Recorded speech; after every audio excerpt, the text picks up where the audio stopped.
e segundo Mel Gibson, foi tão assustador que ele realmente se sentiu diante de um demônio. Vamos ver um momento em que ele começa a falar sobre esse encontro. Quero dizer, este é um lugar bizarro. E não demora muito para você perceber, e com certeza você já experimentou isso se tem estado aqui tempo suficiente.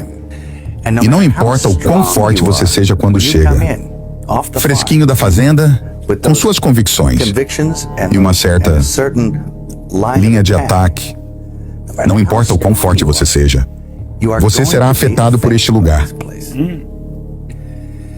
A opinião dele,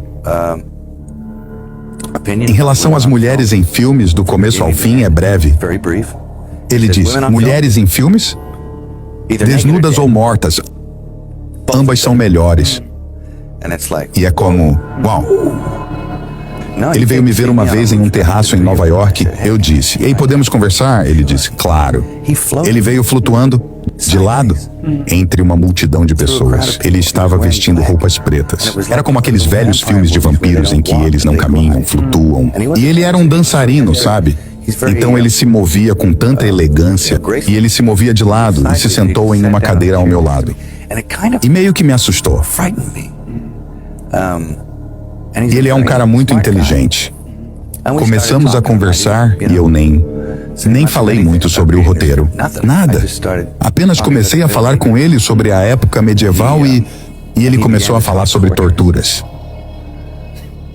E mudamos para o assunto de torturas porque ele tinha lido um livro sobre torturas. Eu tentei lembrar algumas das coisas mais horríveis que tinha lido naquele livro. E ele estava tipo, oh! E ele tentava superar as torturas. E meu assistente estava lá e foi embora porque não conseguia suportar mais. O ar tinha se tornado frio. E então ele foi embora e eu também queria ir embora. Porque eu sabia que não queria trabalhar com ele. E as coisas estavam ficando assustadoras.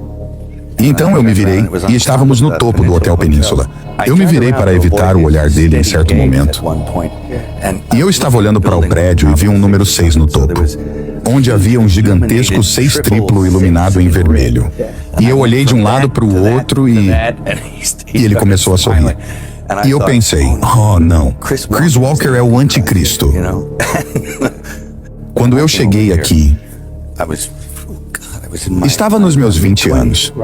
Foi a primeira vez que realmente cheguei aqui.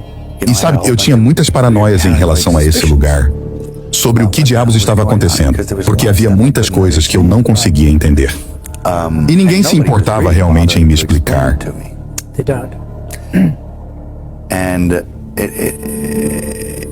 E eu formei muitas opiniões sobre